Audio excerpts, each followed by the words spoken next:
Hello, welcome to Fan Made, the show where we interview some of the top names in sports and sports entertainment and sports media, but all about who are just fans just like you and me. And today I'm going to talk to some you might know from ESPN New York, who's rising star at that station in the sports media world, none other than Ty Butler. You've probably heard of my ESPN on some of the shows throughout the day. And Ty, great having you on. Thanks for coming on the show.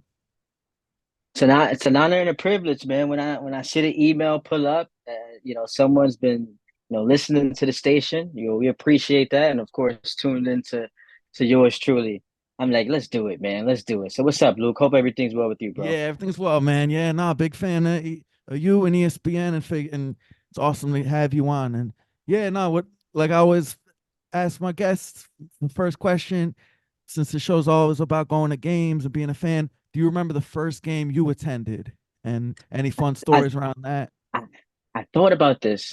It's tough to really nail the first game that I attended.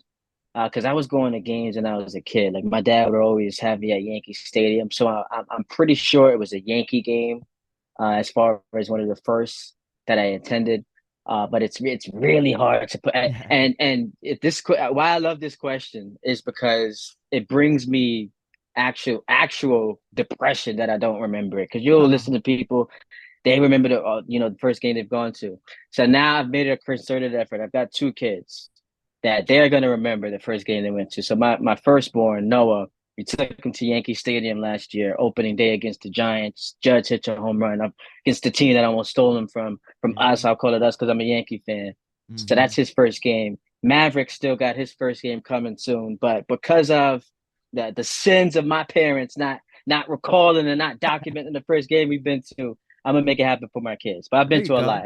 I'm pretty sure it was Yankee Stadium. Yeah, no, same thing with me too. Those Yank game was my first at the old stadium, and Yes, yeah, sir. no, and it's good that you're bringing your son to it. I saw that on Instagram last year when you brought him to opening day, and that's Yes, awesome. And sir. again, you're bringing him to you're introducing a new generation. Like that was what you grew up doing. Now he's gonna grow, and your other son too is gonna be following suit too. It's awesome that you doing something you grew up doing, and now you're bringing the next generation. That's just awesome. And like that's Absolutely. yeah, nah, it's cool. And another question I like to add, what's like for even if it may not be your first game, but what's a fun like sports memory you have of like seeing any records broken, any world like championships, World Series, or just So how about this? Being a diehard Yankees fan to my core, which by the way, right now, can't feel great about the news we got about Garrett Cole and the yeah, potential injury, and then Aaron I Judge is know, dealing with some yeah, I stuff. know, We haven't man, even hit opening day yet, and this team's already ravaged by injuries, yeah, not just by two players, but by literally the your two two most best important players players. on the team. So that gives me some pause on the season. But my favorite player ever is Derek Jeter, and this story to me is awesome.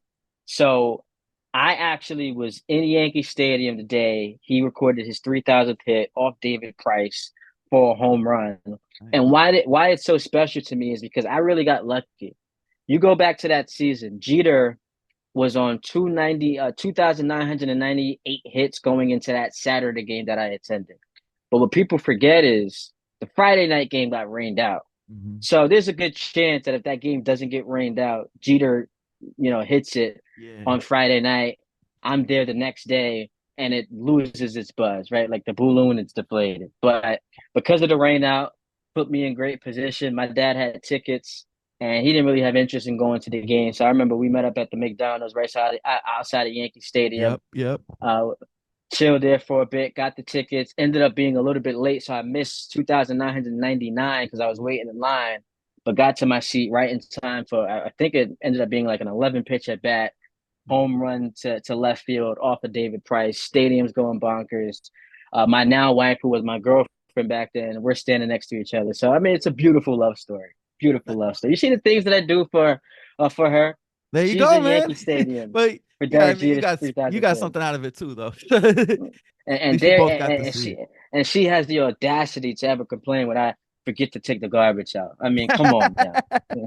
There you go. That's just something you got to pull out your back pocket. Hey, I took you to Jeter's 3,000 hit. Yes, But yeah, sir. no, Yes, sir.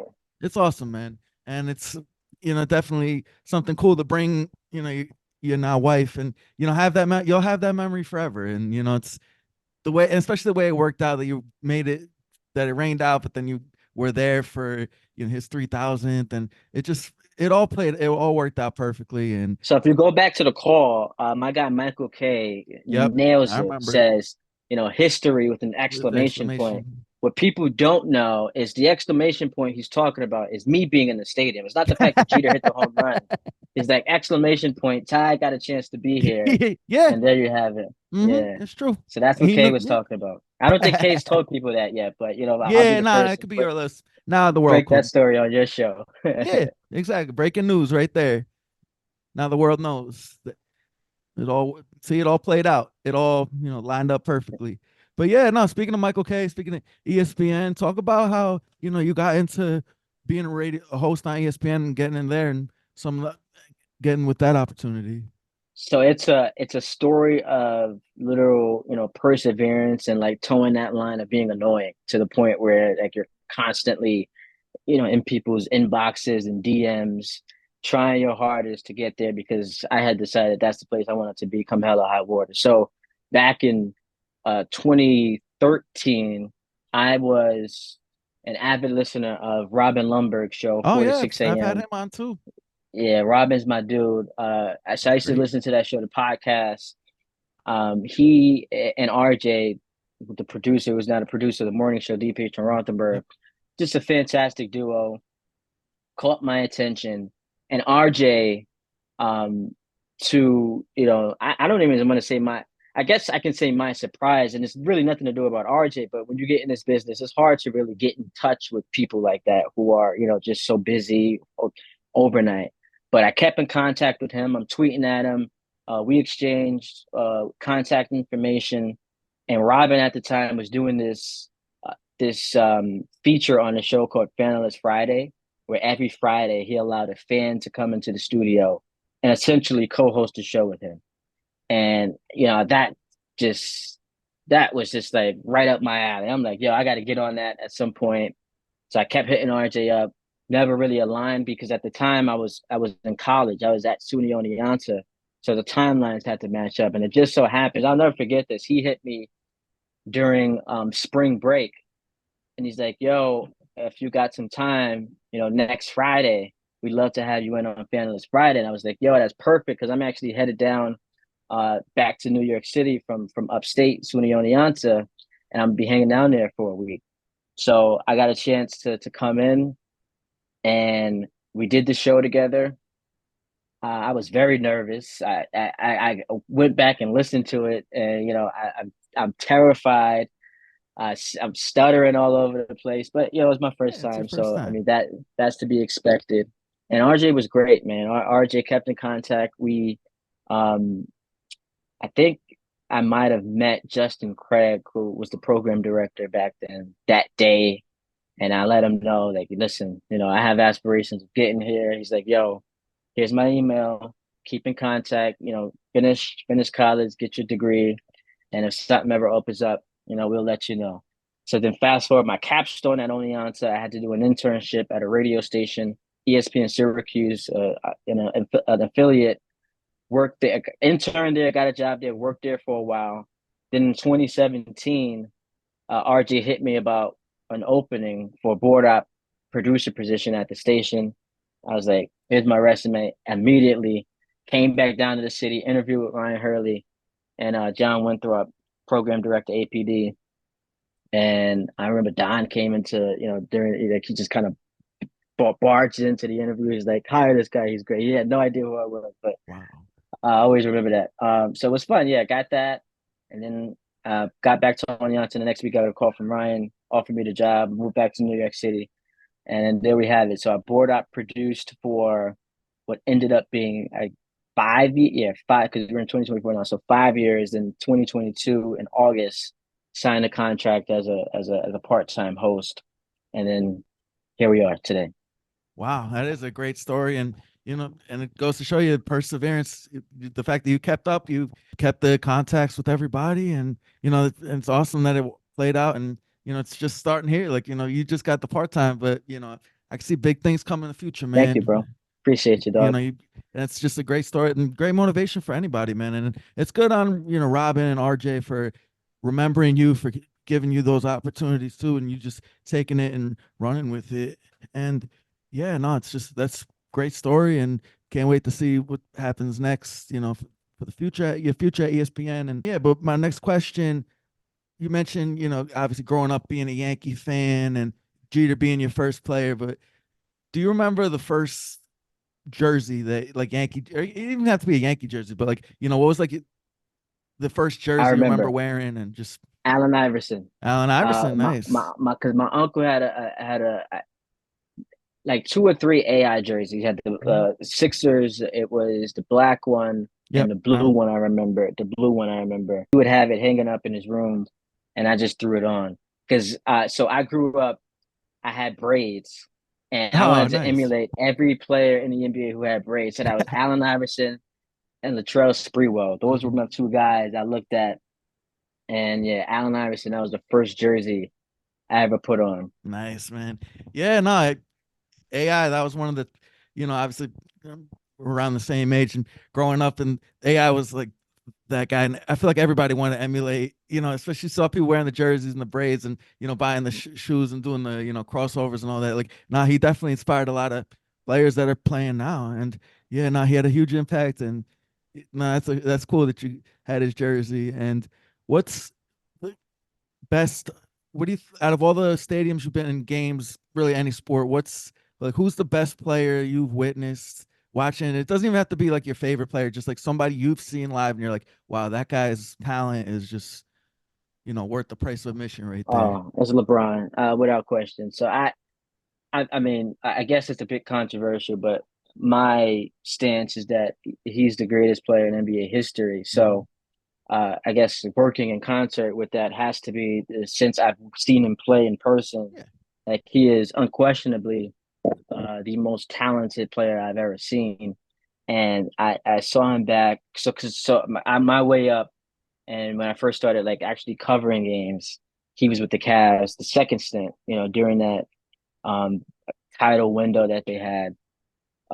So LeBron's the best player I've ever seen. I've seen like I've seen a lot of Yeah, of people. course. Durant's awesome. Steph obviously. Giannis. Yeah. Like I've seen the best that this generation has had to offer since I've come up in this business. And then you go to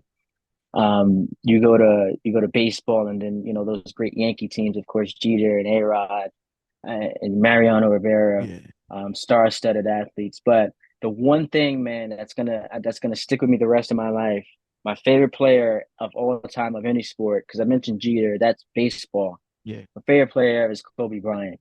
So the fact that my career timeline didn't measure up with just him playing in the NBA, not even him at his prime, but just getting a Yeah. chance to see, pre 2016 Kobe Bryant, that is going to be something that sticks with me the rest of my life because that's my guy, that's my dog. Rest in Yeah. peace to him, man.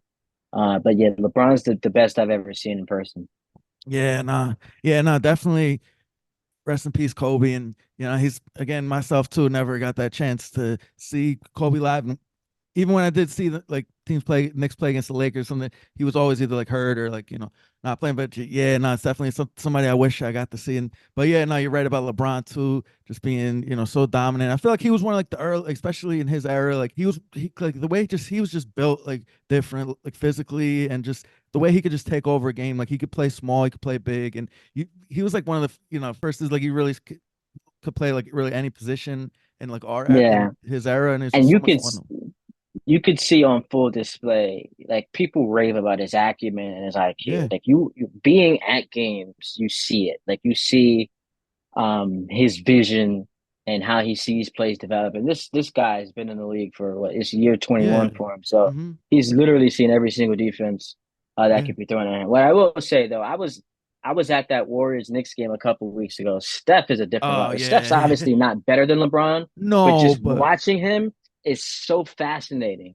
Like the gravity he has on the court because of his elite shooting and the fact that he is someone who's a threat immediately upon touching the ball, regardless of where Hmm. he's on the court, even in the backcourt.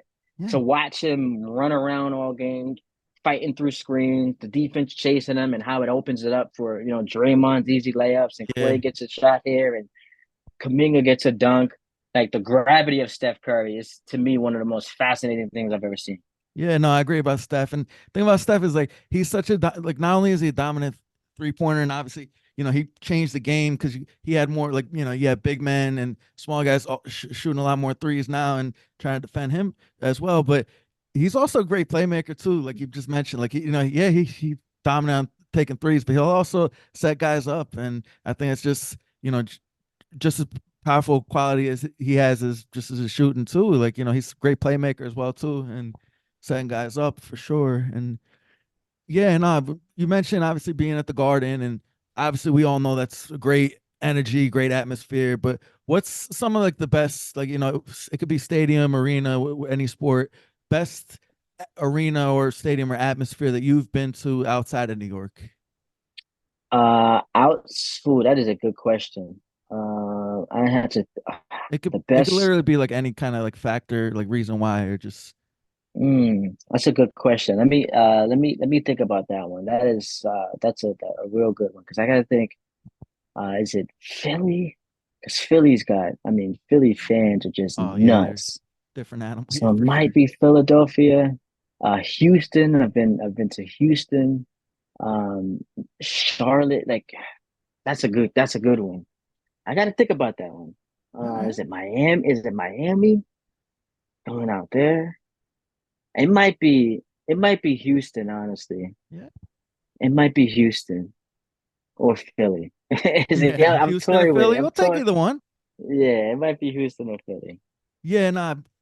Philly fans are something special, especially, like super passionate. Never been to Houston, but I feel like, heard that I gotta go to sports. Boston, but I gotta go to Boston. I want to go to Fenway. I've never been to Fenway, Yeah, nah, and I've Fenway is never cool. been to TD Garden. Those are the two venues, and I gotta be at. Those are the two venues I gotta go to. So Yeah, I'm no. sure that'll immediately Check off the rise to the checklist. top of the ladder. Yeah. Yeah, no, Fenway is definitely cool. Even as a Yankee fan, as it hurts to say, like it is a cool stadium, and definitely recommend checking it out for sure. And yeah, no, speaking another question I like to ask, uh, if you hypothetically in this, if you had 4 tickets to any game, who and you could bring 3 people, they could be famous, not famous, alive, dead. What game are you going to, and who are you taking to the game? Oh, so I'm not gonna give the politically correct like my No, no, we family don't because need the my political. kids You like can say whatever you want, man. my kids. I will go with my two kids and my wife, but There you let's just go. set that aside. Yeah. Let's set that aside. I would love to go to a game with Jay Z because Jay Z is my favorite rap. You see, I got the Biggie shirt on here, Yeah, yeah, so yeah. let's go with Biggie. All right, so Biggie. I'm gonna go hip hop here. Let's All go right. hip hop just because I'm a music head. Mhm. So I got the Biggie shirt on. We just celebrated the anniversary of Yep. his passing, unfortunately, March 9th. So I'm gonna go Biggie. I'm gonna put Hove there, so I get one more guest. Beyonce, let's do There you that. Me, go. Biggie, Hove, and Beyonce. There you go. We chilling at Game 7 of the NBA Finals, Lakers Celtics, and is while we're bringing people back from the dead. Let's throw Kobe on this championship All team. right, there. So we got Kobe, LeBron, and AD. At state, I'm not gonna call it crypto. It's still Nah, Staples Center to Staples me. Center. We've got the statue with no typos. Kobe's back with AD, LeBron, and I'm hanging out with Beyonce, Hove, and Big. Shout out Wow. to Big at the game. That's what we're doing. Wow. That's probably one of the best dances we've had, man. Like, yeah, no, that's definitely, especially you can't beat that Staples Center, Kobe playing with LeBron, AD, and Jay Z, Biggie, and Beyonce. Man, oh man, I want to go to that game too, bro. Let's do but it. but yeah, no, you mentioned before bringing your first son to the Yankee game for his first game, but obviously you brought your wife to games too. But what's if you were to meet somebody who's going to their first game, like, let's just say Yankee game, what are some tips and tricks you'd recommend to them, or like, and what are like some of your favorite things you like to do when you go to games, like what's like your food order, your drink, like So tradition. baseball is great because like there's so much downtime that it might work against the viewer at home because you kind of get lost in everything happening at home and then you're switching the channel. That's why baseball is kind of struggling with casuals and the younger audience. There's just so much happening. But in the ballpark, that downtime allows you to explore the stadium. Go eat, go have a couple of drinks, just walk around the concourse and just have a good time, chill, sit there, laugh, talk, and enjoy the game. One of my pieces of advice is don't leave too early. Get to the game on time because I again missed Jeter's 2,999th hit because I was late. So could you imagine that that Mm. was actually 3,000 I didn't miss? I would never get over that. Yeah. I also missed last year. I told you I brought my son to the game. So Judge hits a home run in the first inning. Yep. I missed it. Ah. I missed it because remember baseball like just implemented all these new Yep. rules. So there's a Pitch pitch clock. clocks. Games are going quickly. I thought I was on old school time, You and I know. was I was woefully incorrect. So Ah. get to these games on time. Don't leave early. Don't pull what those Heat fans did in Oh yeah. 2013 Game 6, just leaving before Ray Allen shot. That's my Mm. advice. Don't do that. If you go to a football game, football is not the best as far as like the experience, unless you're Mm. sitting in like a suite or a club. But go near the 50-yard line if that's something you can do. Um, yeah, don't leave too early. Don't leave too early because you might miss a big moment. Yeah. Unless obviously the game's a blowout and you're certain that it's done. And just have a good time, man. Enjoy. Mm. There you go, man. Couldn't have said it Also, better. can I just say this? Go for it. I don't want to offend people. Make their own decisions. The whole tailgating thing, that's fun. Don't go into a game plastered to the point where you don't remember anything that's happening. Like Yeah. have a good time, have a Yeah. couple of drinks, eat some food, but make sure that you have the ability to be conscious of everything that's happening. First of all, it's unsafe to be that hammered, Yeah. around thousands of people, Hmm. but you don't want to find yourself in a situation where you wake up the next day and you can't recall anything that happened and what ended up being, a defining game Yeah. for a team, for a player. So that's my advice to people too, man. That's great advice too. Cause I always wonder that, like, especially when you see like football games, like people get there like 5, 6 hours before the game starts, and they're already tanked right before kickoff. It's Yeah, like, why even go? Like, it's into the game. You're not even gonna yeah. remember where you are, like, how, like what happened. Like, it's just like, but yeah, no, it's great advice for sure. And definitely, I'm with you there. Don't leave early because personally, with every game I go to, I make sure I'm there till last out, like, zeros on the clock. And yeah, no, it's definitely sound advice. And but yeah, thanks. But Ty, it's been a fun interview, man. And it's been great learning a lot about you, and I appreciate you coming on. But one last thing before you go, just tell the listeners where they can find you on social media, and if you want to plug anything, like when you're going to be on the radio next, anything you want. The floor is yours. I'm on Instagram. I'm on Twitter. They call it X. I ain't calling it Yeah, X. no, It's just it's got still no Twitter. flow to it. No Steves. Hit me Ty D Butler Tybutler Instagram, on Twitter, and I'm since I'm like filling in a lot on 98.7 ESPN. You could find I always tweet out when I'm on. I'm gonna be on again Easter Sunday, but that could change. Like not that Easter Sunday is gonna change, but I could be on sooner Yeah. than that. I'll get hit up like, yo, we need you. So just follow me on Twitter and Instagram, and I'll have that information locked and loaded for y'all. All right, sounds good. We'll definitely check you out. There you have it. He's Ty Butler. He's fan made. Thanks, Ty, for coming on. Thanks to everybody for listening. And if you could please give us a follow, like, subscribe on YouTube, Instagram, and also on Spotify and Apple Podcasts. Thanks for listening, and we'll see you next time.